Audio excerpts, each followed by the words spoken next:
You may have been noticing that your computer is really getting slow on startup. And it's a common problem. And we all like to figure out a way what can I do to get my computer to start up as quickly as it used to when I first brought it home. Now understand that what we're working with here are Windows programs. And I'm going to show you how to go into a specific program to find out one of the most common causes of slow startups. And what we're going to do is we're going to go in and we're going to check a file called msconfig. So follow along with me, and so we're going to type in msconfig. Okay. Now notice this file comes up right here, or the program comes up right here when I type it into the search box. So I'm going to pull this up. Let me bring this over so you can see the whole thing.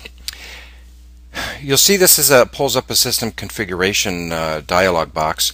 We're going to leave everything else alone except for the startup. Now listen, if you get into this msconfig, don't do anything in the services, in the boot, and anything else other than this startup folder. You can really cause yourself some nightmares. So just leave that one alone. This is just startup. Now, what we're going to do is you'll notice that my computer, I have all of these things trying to start up in my computer. Now, that wasn't always like that. How did all these get in here? Well, when I first brought my computer home, I didn't have this many programs here.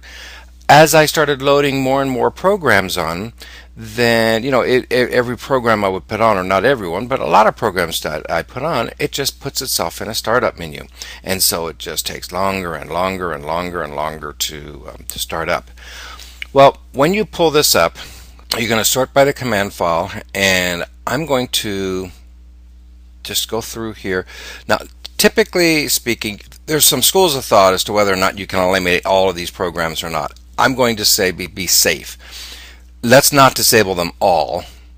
Let's just disable some of them. Okay. I'm going to go through and disable everything that starts with this C/program. I'm going to not have those start up. I can always have those start up later. I'm going to leave the Windows startup items alone, and this startup item alone. Microsoft and Keyboard Center. I think I'm going to leave this alone. Microsoft Security Client, I'll leave alone. This is a Synaptics pointing device driver. I'm going to leave that alone. I'm going to take that out. This is Bambook here, Host Manager. We're going to delete all of these little guys here.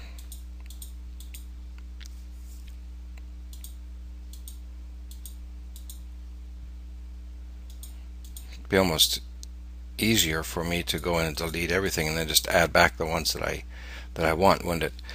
I'm going to leave all of those there. So now I'm going to apply. So notice what I did is pretty much rule of thumb, I eliminated almost everything that begins with program files. The only things I left on were some things that I thought, I'm not sure about. I think I'll leave that. I think I'll leave those alone. You can always go in and do some research off of Google and say, is this one important for me to start up? And if it is, then I'll leave it.